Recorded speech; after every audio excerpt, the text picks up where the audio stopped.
Hi, welcome to Living Plant Based with Gareth and Jeanne across the pond. And let me introduce Gareth R Davies. Gareth helps people to reduce or eliminate their high blood pressure through his no meds method.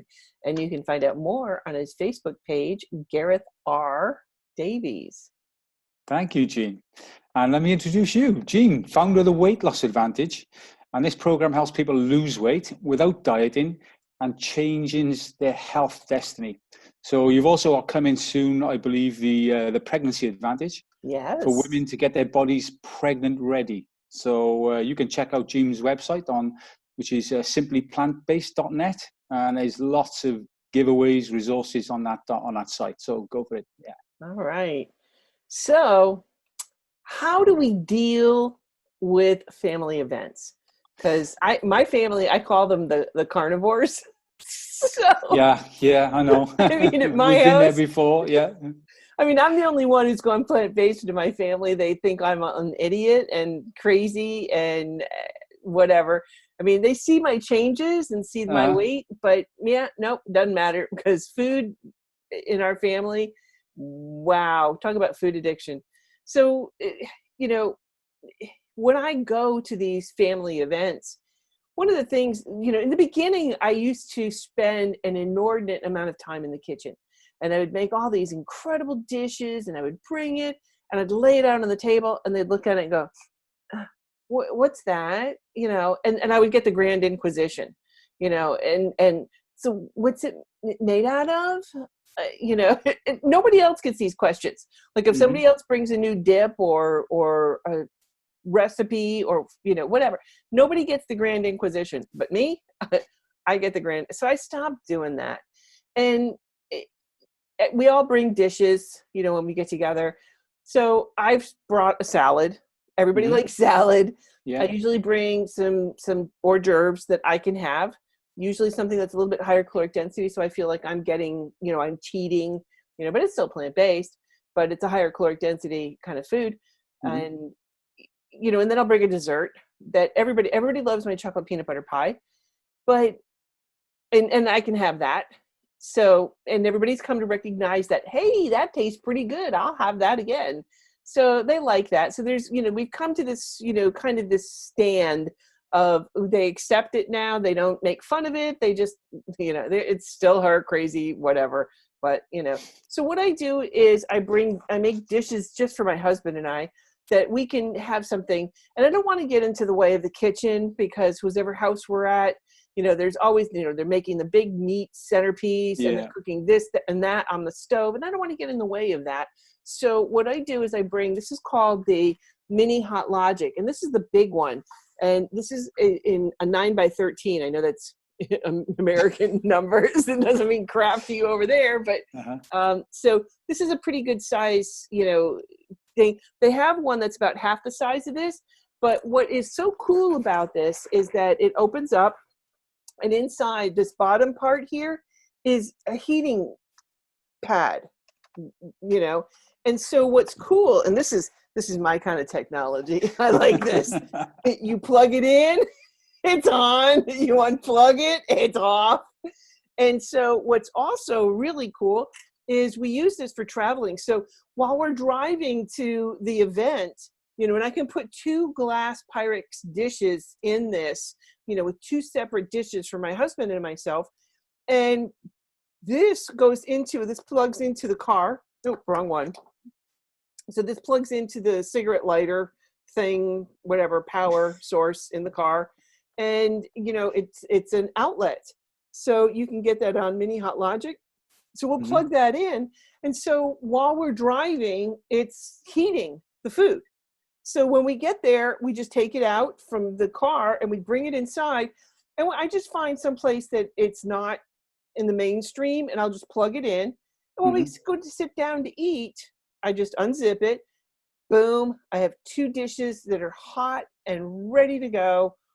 And I will pass them and I will offer them around to the rest of the table if anybody else is interested. But usually people turn their noses like, ooh, no, we got enough here. We're good here. So, and I'm fine with that. And usually I take it home, and then that's next day's leftovers for, the next meal. But that's how we've come to deal with it. Because if you don't plan ahead, you're going to have you have to plan. You have to plan ahead. Yep. And, I've had similar feedback on family or events where it's bring a dish.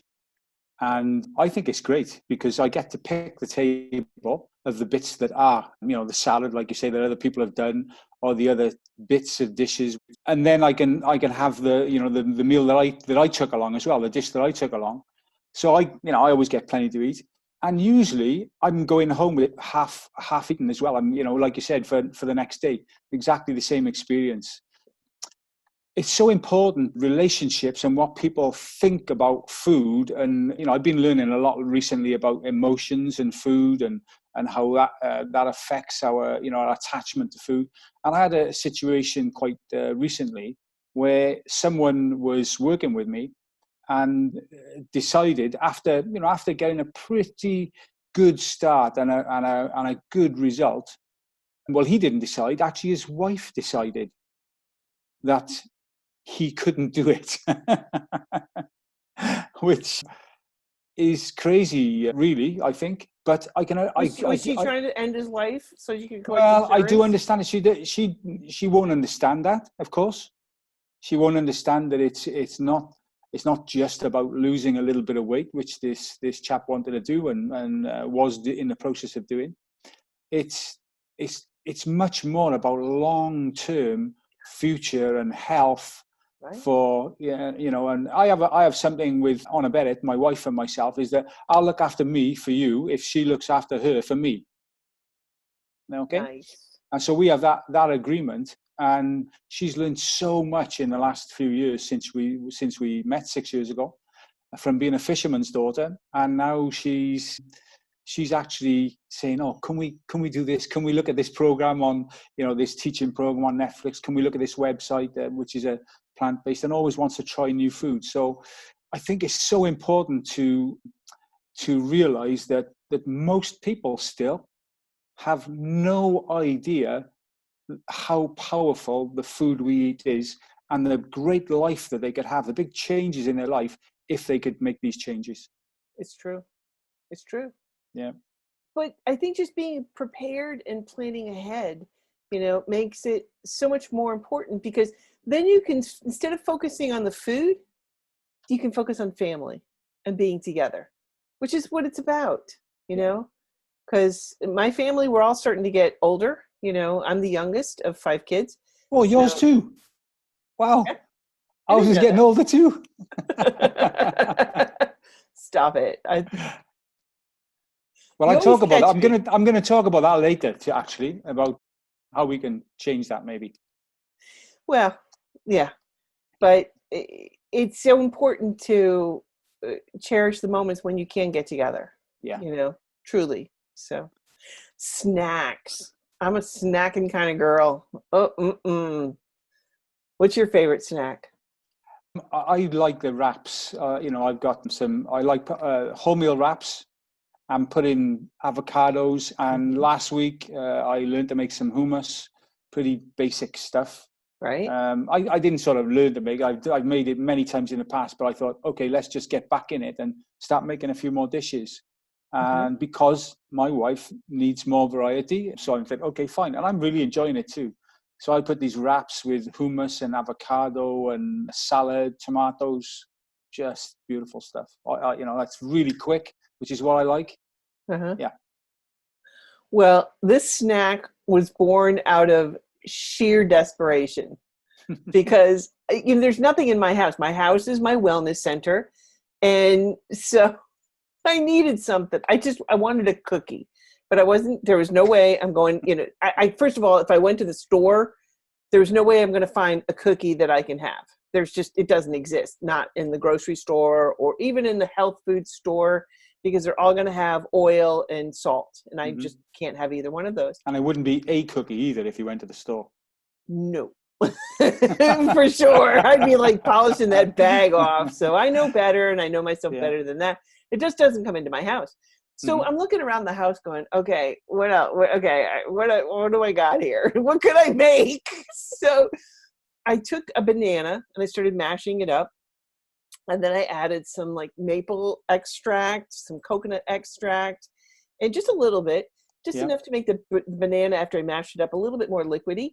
And then I added like a handful of oats, raw, just oatmeal, putting it in porridge, as you guys say over there, porridge. I still can't get over that. Anyway, Goldilocks, yeah, three bears, So I just kept adding a handful, approximately, and I would add a little bit at a time, more or less, and mash it up, just so that the consistency was pretty thick. Okay. And that the batter had really kind of, solidified enough that it would hold it together. And so then I put them into balls, about golf ball size, and I put them in the air fryer.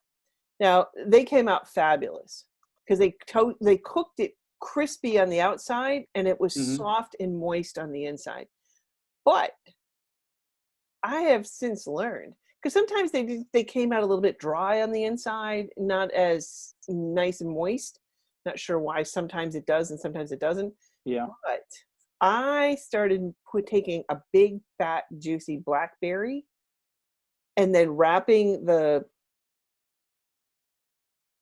not dough, but the bowl, the oatmeal banana mixture thing around the blackberry. And then I put that into the air fryer. Oh my God. That took it to Jedi level, because when you bit into it, the juice just burst from the blackberry, and it was so moist and so delicious. And I tried to do this in the oven, just a regular conventional oven. You can do it, but it doesn't give the same crispiness as an air fryer on the outside of it.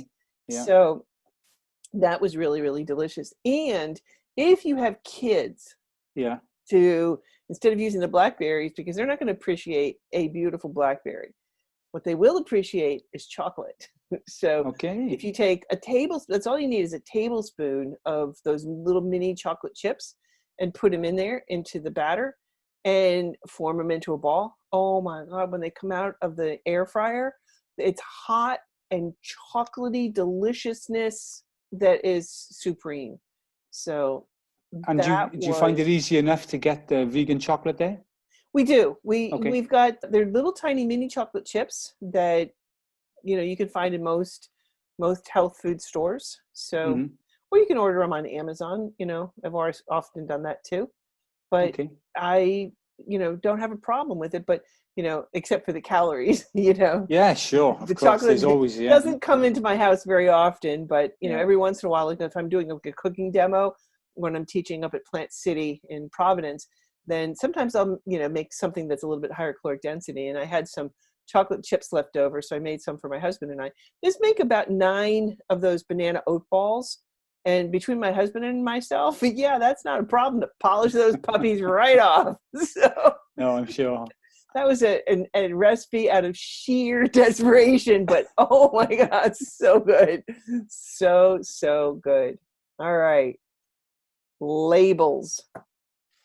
We keep coming back to this. Yes. So let me get my phone. I got it on my phone here, so I'm going to look at your phone. Okay. Yeah. Well, let me do mine first. And so the other day, I buy nuts now, and I make a little bowl. I've got these little plastic containers that are so tiny.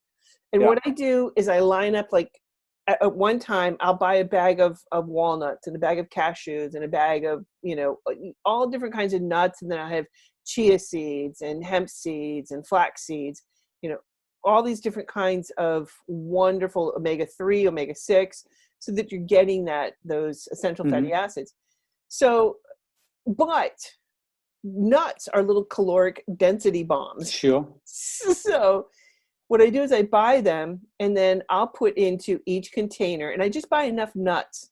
I'm almost at the store, now, you can't buy them in bulk anymore, in the bulk section. You have to go and buy a whole package of them. But I would almost sit there in the place and count out like 50 nuts, So, not quite to that level, but almost, Yeah. sort of. So I made sure that I just got enough to fill the containers. Very, very easy to overeat the calories with nuts. Oh my God. So then you put one cashew in each container, one cashew, one walnut, one pecan, one couple pistachios because they're smaller, and a Brazil nut for every like 5 containers because you don't want to overdo on the selenium in that.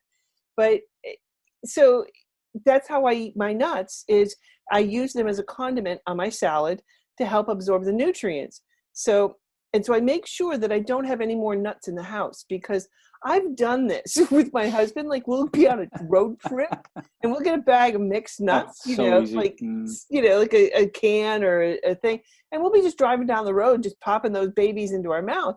So when you start to look at the calories, so I looked at raw cashews from Trader Joe's. Now, first of all, the serving size is 1/4 cup, which is... Who's going to eat that? Oh, please. Who are you kidding? Are you really 1/4 cup? Yeah, no. That's like the pre-snack. So, but a serving size is 1/4 cup. And that is 180 calories. Just in that little, like 1/4 cup is like what goes into your palm. Wow. Yeah. That's 180 calories. So, okay, 13 grams of fat from that, which they say it's 17% of your total, for a 2,000 calorie day. But it says 17% fat. Okay, that's for the 2,000 calories. But I still don't understand the math and how this is happening. Because if you take 17% of 2,000 calories, that's 340 calories. They say it's only 180 calories total. So I'm not quite getting. Well, it may be by weight. Maybe they say it's by weight. Yeah, but they're saying it's 17% based upon a 2,000 calorie diet. So I don't know. I don't know where this math is. This is new math. I don't know. New math. New math. I don't know. So anyway, going back, it's 13 grams of fat in that. So it's 9 calories per gram of fat. So that's 117 calories of fat calories. Take that by 180 total calories, and that's 65% fat. 65% fat for cashews. So that is just a golly whopper right there. And I know, like, my husband and I have taken those bags and we've like chowed down the whole bag between the two of us, on one of our road trips. Yeah. And so, well, it's just so easy to do with nuts generally, and cashews are probably they're not shy of a few calories, absolutely. And when you think about nature, going back to we talk about a whole food diet. Going back to nature is how you would find those. Imagine I got a better picture in my head with Brazil nuts, because I remember getting them at Christmas. And we would have to get the old cracker breaker out and really crunch them, and I'd get so fed up with it after 2 or 3 that I would pack it in. But nowadays, you can go buy a big bag of them and you can sit there. By the time you're halfway through a Netflix episode or something, you finish the bag. I know. So, I know. Yeah, and they go really nicely with dried fruit as well, which is another high caloric density food. Right. Well, but I often think about it in nature. Like when I was a kid growing up in our neighborhood, I knew where every nut tree was in our neighborhood. Okay. And we knew approximately, give or take a week or two, when those nuts would come and become ripe. And we would go with a bag into our neighbors' yards because we knew where every tree was. And we would go to the tree and we would start collecting underneath the tree all the nuts that had fallen to the ground, which the people loved because they didn't have to rake them up, which is annoying. We grew up in such different places, Jeanne. You got nut trees around where you live, and you could go into people's gardens and pick the nut trees. My goodness. You didn't have nut trees growing up? No, we didn't have nut trees growing up in Grangestown in Cardiff. No, it was a little different than that. And if you went into someone's garden, even to get your ball back, if you kicked the ball over the wall, you had to be careful of the dog or the person chasing you out their garden as well. So, well, we had roaming packs of children in our neighborhood, and there's just so many families that had kids that all within we had 5 kids in my family. So with all in our range, there was kids from, all ages. So, and we were all in each other's yards and houses and, whatever. But anyway, it was quite ideal growing up where I was, but we knew where those trees were. And we would sit out in like the driveway or the road and with a big, sometimes we didn't have the nutcracker, but we had the rock, and we go, and crack the nut. And then we had those little picks. You remember the little metal pick? Yeah. And you'd be sitting there picking out. And after you got a little bit of, like 3 hours later, you had this little pile of tiny bit of nut meat. And you'd sit there and eat that. And then it's like, yeah, I'm done for another 2-3 weeks, But in nature now, we can get nuts anytime, anywhere, 24/7, without having to crack them, as you said. Absolutely. Mm-hmm. So, no. So what do you got for label reading? So what have I got? For what, sorry? For label reading. Label reading. I gone back to the wraps that I really like, that I talked about, and the wholemeal wraps that they come in. They're actually called tortillas, 6 large tortillas, but they're very special ones because they're old El Paso tortillas. Okay. I don't know what that means. I think that means it comes from El Paso. Oh, and they've been established since 1938. I mean, the rubbish and the advertising that goes on front of packets, Anyway, It does say super soft. It does say whole wheat, which is a must, really. And so let's have a look at the label here then. Is there oil in those? There's vegetable oil, but hey, I'll tell you why I think it's okay for me. Yeah. One, I can't get any without vegetable oil in. I would love to buy them without without any oil in. But when we look down, and I know you're going to put it up on the screen there, that we'll have the fat percentage is okay for me. Per 100 grams, we got 293 calories. Fat in that is 6 grams. So 9 6s, 54, 293 calories. It's about 20%. Yeah, somewhere around there. So that's my marker. When I look at calories, and I'm looking for a maximum of 20% in fat calories. Okay. Because to go along with any vegetables or salad or anything else I put with that food, it's going to bring that below 20% rather than make it higher, The other thing that's important to me, as we talked about recently, is the salt level. And again, I find it very, very difficult to buy any packaged foods, which is why I don't buy them a lot, with low enough salt. 1 milligram of salt per calorie. Right. Okay. So 1-to-1 ratio. It's 1-to-1 ratio. So 293 calories here. I want 293 milligrams, but there's actually 1,050. Okay. So that's 4 times as much. Wow, that's a lot of salt. So that's why anything else I put in with that product has got to be just fresh, zero salt. That's why the chickpeas were washed thoroughly before I made the hummus. And then there's lettuce, tomato, and salad basically going in there with that. That's my rationale. I don't get into much more detail than that because I like to do it quick. And is that perfect? Probably not. But it's better than not eating, because if I don't eat, I'm just like everyone else.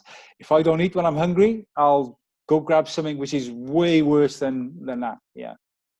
Here in the U.S., it's very difficult to find anything without, traditionally burritos and wraps are very, very high in sodium, like you just pointed out. Yeah. But the only way to get them to be soft and pliable is to use oil. Now, there is one at Trader Joe's here in the United States. It's a corn wheat tortilla, and there is no oil, and I think it's either very low in salt, or I don't think they have any salt at all. So for me, I can have those. It's like, I would love that here. Yeah. Yeah. It's absolutely incredible that they're able to get, and I think that's because of the gluten from the wheat that gives it, that makes it pliable. But there's no oil in it. So how you're more experienced in the kitchen than me, Jeanne, with what you've done with food, is how difficult or easy would something like that be to make? Oh, easy. in one of the shows that I did with Kim Campbell, she shows how to make a tortilla. Oh, wow. Okay. Super easy to make. And she actually has a tortilla press, and she makes them at home, and she says they freeze beautifully. So that's music to my ears, because I don't mind that. I'll make a big stash of something, spend the time doing that, and then put them in the freezer. Yeah. So that's part of my mission over the rest of this year, is to get much, much cleaner on stuff like this. Right. And probably make more and more food, in the home. Yeah. If you can. So. Yeah, I can do it. It's just a mindset, I think. Yeah. It is. And you just have to say, okay, today I'm going to do this, and I'm focusing my time, because like on the weekends I do what I call shop prep. And then Sundays, I always spend time. I spend several hours in the kitchen on Sundays, and I make a huge, I batch cook a lot, but I'll make 2 or 3 dishes, and I'll make those, and that's what we'll eat for the week. One of them is my husband's absolute all-time favorite is the Mexican lasagna. We talked about that. And, I'll be like, so honey, what do you want for lunch this week? Oh, Mexican lasagna. We're on week 18 now. I can make other things, but my husband is very, he's simple, I got this figured out. I like the Mexican lasagna. You can make that anytime. So all the time, I'm good with that. So he likes to eat the same thing again and again. Let's talk favorite recipes. I came up with a new one. I call it Simply Chickpea Delight. And again, this was again born from like, okay, I'm hungry. I need to make something, and I had run out of, not run out of food, but stuff that I had made ahead of time. Like by Thursday or Friday, towards the end of the week, you're like, yeah, I need something different. You've eaten that same dish 4 times. Okay, I need a little more variety. So I was looking in the fridge, and I'm like, well, I got these zucchinis. What am I going to do with that? So I said, okay, let's start. I like zucchinis. And so, I said, okay. I started with some onions, and I had a bunch of onions left over. So I got a yellow onion and a red onion, mixed up the phytonutrients. And I sliced them really thin. I have a hand mandolin slicer, which is fabulous. So I sliced that up, and then I, let those dry saute in my pan. I use the Swiss Diamond pans. Love those. So, and you just let them cook for about 10 minutes, and they caramelize. And so they start turning brown, and you just use a tablespoon of water at a time, if that, to pick up the caramelization on the bottom of the pan. So I did that. And then I cut up the zucchini. I had 2 zucchinis that I had cut up into small pieces and put those in. Then I added a can of they're called fire roasted tomatoes. And there's a company here called Year Glen that makes a no salt version, because most of the canned products use a phenomenally high amount of sodium in them. But this company has a brand that has no salt in it. So as part of their line. So I put 1 can of the, roasted tomatoes in that. Yeah. Then I added some Italian seasonings. I had garlic powder, and then I used what's called bear spice. And this is a Mediterranean. It adds a phenomenal amount of flavor, and it was incredible. Oh, and I forgot 1 can of chickpeas, Okay. With the liquid. I just poured it in and let that cook for a while. And even my husband, who's like, not big on testing new recipes, because the standard question in our house is this a make again? After I come up with a new recipe, because some of them it's like, man, the dog didn't even eat that, so.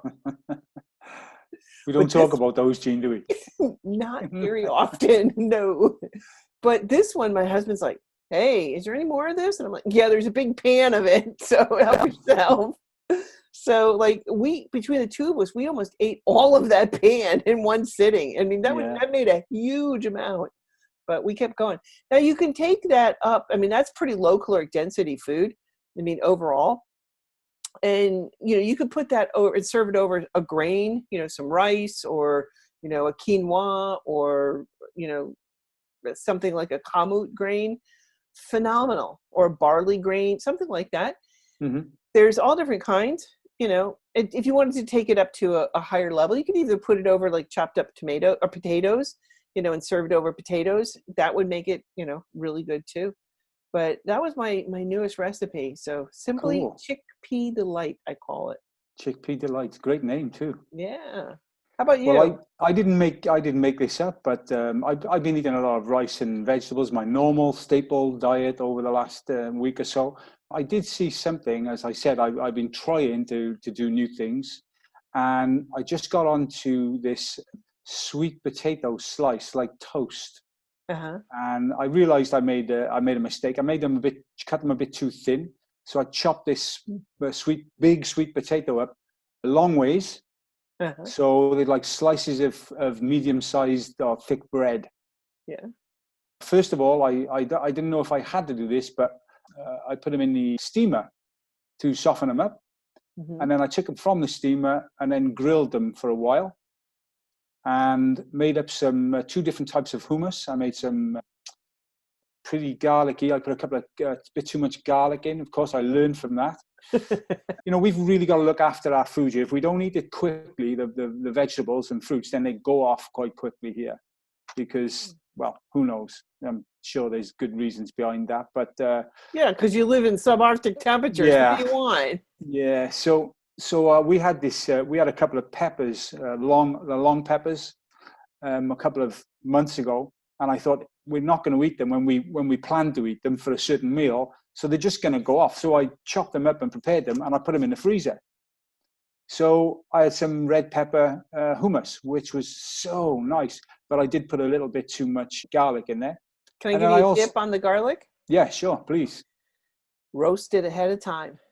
What I do is I take a big tray, you know, on Sundays, you know, when I'm in the kitchen and I've got the oven going, and I put it on a silicone mat on my cookie tray. Yep. And I put 12 heads of garlic. I mean, you just peel off the whole head of garlic. Yeah. And you just peel off a little bit of the paper, not all of it. Don't go crazy. Just, you know, pull off most of it. And then you put them in there, a medium oven, which here in the United States is like 350. I don't know what that is over on your side of the pond, but a medium oven. Later. Yeah. And so then just let them cook for about a half an hour. Okay. And oh my God, first of all, the house smelled amazing. You know, you walk in and you're just like, oh, I mean, if you like garlic. If you don't like garlic, don't do this. Well, do you know, there is a real big difference, isn't there, between that really nice garlic smell, like you said, and taste, right? And then when you have a bit too much, just a little bit too much. So you can literally take an entire head of garlic and put it in there, because the roasting of the garlic dials way down the garlic power. Yeah. And it softens it, and you just have this incredibly wonderful soft garlic flavor.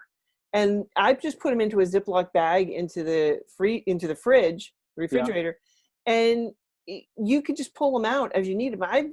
They've been in there for, I don't know, 2, 3, 4 weeks at a time sometimes, and they're still fine because the garlic has, you know, antimicrobial properties, so they don't go bad. And so you can add it to like a hummus like that, and it gives it a soft garlic flavor, not overpowering to the point where you're like, yeah, no, I got to throw this out because I put too much in. Well, you know, if my wife went away to work for a few days, so I just ate it anyway. But if she'd have been here, I probably might have thrown it away. Yeah. So I had quite a bit left over. So I thought, well, what else can I make this chickpea? What other flavors can I put in? And believe it or not, I just threw in a tin of peas, and it was pea and hummus. It was so nice, and she really liked that as well, which was good. So I just dressed it up with tomato and then a little slice of avocado on top of this toasted. Instead of toast, it was actually a sweet potato slice. It's not my. I read it somewhere, so I don't know. I'm not going to give it a name. Sweet potato and hummus. Yeah. Sweet potato hummus. Okay. It was pretty nice. It was. I'm going to give you a Welsh word now. Okay. It's an English word, but it's used in Wales a lot. It was lush. Okay, lush. That means it was really nice. Yeah. Okay.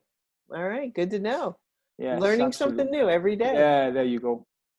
All right. In fact, if you were very Welsh, you'd say it was lush but we'll come to that. All right. Well, let's talk about what we're reading. I was given from school, I got a gift card for teacher Yeah, appreciation.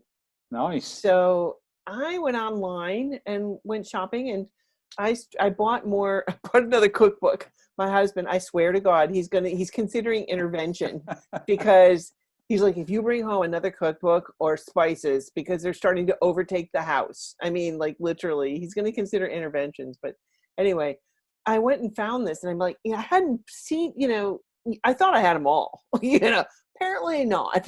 But I found this. This is by Leanne Campbell. She's the daughter of T. Colin Campbell. Okay. And it's called the China Study Cookbook.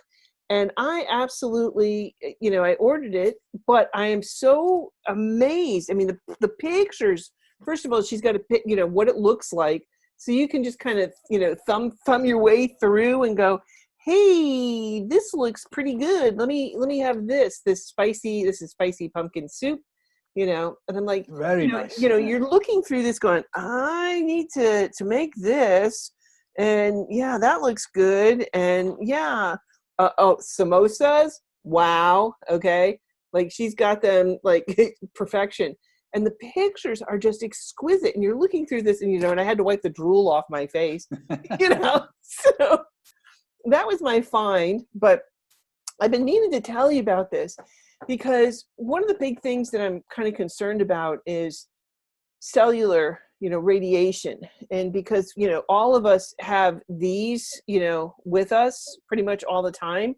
Uh-huh. And these things give off a certain amount of radiation. And so, one of the things I'm often telling my students is to, make sure that if you're going to put this on your body, because I'll see sometimes women walking around and they'll stick it because they don't have pockets on their pants. They'll stick it in their bra, and I see it sticking out and I'm like, oh my God, that you're putting that right up against your breast tissue. Mm-hmm. And so, and plus when you see them putting it into your pants pockets, that's close to reproductive organs. And so, I'm really kind of big concern. And I went to this 10-day conference that was completely free this was back in February, and it's called The Truth About Health. And a book I found, it was by Deborah Davis called Disconnect. And Davis is the founding director of the Toxicology and Environmental Studies boards at the U.S. National Academy of Sciences. Mm-hmm. And she presents in this book an array of recent research and, how this thing right here has been shown to damage DNA. It is breaking down the brain's defenses, reducing sperm count, which is one of the reasons why we're starting the pregnancy advantage, because a lot of women are having issues getting pregnant, but also increasing the risk of Alzheimer's disease, even cancer. And I've seen there's apps for everything on this phone, apps for everything. And one of the things, that absolutely makes it makes my hair just, stand on end is there's an app that mimics the mother's beating heart. So when the newborn comes home, you can put this app on and it mimics the beating heart, which I get. So it calms the baby down, but you're putting this next to the baby? Are you kidding me? Anyway, so, the growing brains of children make them particularly vulnerable, and if you stop to think about it, I didn't get my first cell phone until I was in my 40s, I think. 40s, somewhere in there. And, most of the kids now today have a cell phone by 5, 6, 7, 8 years of age, maybe. So they're spending almost their whole life of this. So, well, we've also got 5G about to hit us, and who knows what that's, there's so much news worse about it all. There is. Yeah. So I'm very concerned about that as well. So I thought this was pretty amazing book. It's called Disconnect by Deborah Davis. Very fascinating read. How about you? What are you reading? Well, I've been, I know someone we've been working with recently is Janie Goddard. The lovely Janie. She's very, very nice. And I tried to get a copy of her book, but it's actually out of print at the moment. Or between prints. I just talked to her. She said Okay. it's coming up on Amazon. You can order it and then get a copy of it. So I went to her website, and I find her writing so easy to understand. She's such a good writer. It flows really well. She makes a lot of sense. Mm-hmm. I learned a bunch of stuff. I just made some notes here. I learned about, amongst other things, about white and brown fat cells and the difference that they make in our bodies. She's done quite a bit of work on that, a nice little blog on that, about PET and CT scans and MRI scans and how they're better and helping us to look closely and see what's actually happening in the body. I mean, there's so much on her site. But what I liked most of all was the freebies. She calls them gifts because she's much classier than I am, even though we're both Brits. And she calls them gifts. She's a class act. She's very classy. She's got on some recipes. So there's a little online book you can download with some nice plant-based recipes on. But she's also got this age biomarker test you can do. Absolutely fascinating. And I got partway through it, but you do need a couple of things like a ruler, a measuring tape, neither of which I could find in the house because my wife is away. And also you need someone to help you to do a reflex test as well. So when Annabella comes back tomorrow, she'll be lined up for, and she's fired up to do it as well, which is really nice. So we'll do it together. Okay. So I'll give you some feedback on that. But, so yeah, for the next show, I want to hear. Yeah, I'll do it too, and we'll compare. We'll see how old we are. Well, the point that she makes quite clearly, which is really, really good, I think, is that we can't do anything today about where we are today, except start to make a marker and see where we are in a month, in 2 months, in 3 months, in 4 months, by making gradual changes to the way we live our lives, to being healthier. So those biological age tests, really good. And there's also something else which she mentioned, which was a meditation recording, yoga nidra, yoga sleep. That's the translation, I believe. So this is apparently 20 minutes long. And you say, well, Gareth, you've been looking at that site for a few days. Why don't you know exactly how long it is? Because I have no idea where the end comes, because I'm fast asleep way before the end has come, the 4 times that I've used it so far. Okay. So apparently, through her research, she's saying that 20 minutes sleeping with this particular meditation is the value of about 2 hours really deep sleep. So, I think it's well worth. It's freebie. You can go and download it. And if anyone has had trouble sleeping, I don't normally have trouble sleeping, but if you do, try this. My goodness, it certainly sends me off within a few minutes. Yeah. What's your website? What's the website? JanieGoddard.org. Right. Yeah. Yep. Absolutely worth taking the time going through her site, I believe. Yeah. Absolutely. And the book, I just ordered it myself. Rewind Your Body Clock. Mm-hmm. So it talks about how you can, because there's the physical age, how old you are, chronologically, mm-hmm. But then there's also, your body itself in terms of a lot of different factors. Biological age, yeah. Biological age, yeah. That's what she calls it. So, yeah, and we're starting to do with Janie and with Dr. Frank Sabatino, we're doing a show called The Health Changers. So if you haven't seen that, that's we're going to actually create a website, healthchangers.net. So that's coming soon. It's going to be a lot of fun. I'm really looking forward to that too. Yeah. Oh, that was a blast getting together with Frank and Janie. They're just amazing. Just amazing people. So, all right. Well, Gareth. Yeah. And it's always great connecting with you. The same, Jeanne. I love it. I think we're having. I would just encourage people who watch this to give us some feedback. Give us some feedback on which bits they really like, they're interested in, and anyone. We love to hear. All of us who do this type of work, we love to hear back from someone who's actually gone and discovered a new recipe for themselves, or got some information which is. Then they've gone and acted on and changed their life, because this is life-changing stuff. Absolutely. Or if they have an idea for a topic they'd like to hear us talk about, Absolutely. Yeah. Because we talk about it from, your side of the pond, my side of the pond, and how we can change wherever you are. Yeah, absolutely. But always a pleasure to connect with you. You're so much fun. Well, to you, Jeanne, I love this. So let's hear from some viewers. Yeah. and look forward to next time. Well, and also too, I forgot to mention in the beginning, above your head, you can connect with Gareth. He's got a free 15-minute Zoom discovery call if you need to, you want to find out how you can help change your health destiny. So you just plug into that website above his head and you can connect with Gareth. So. Yes, thank you, Jeanne. And of course, people can go to simplyplantbased.net as well. And you got so much info on your sites too. All right. I'll see you on the next show. Yeah, look forward to that. Bye from this side of the pond. All right.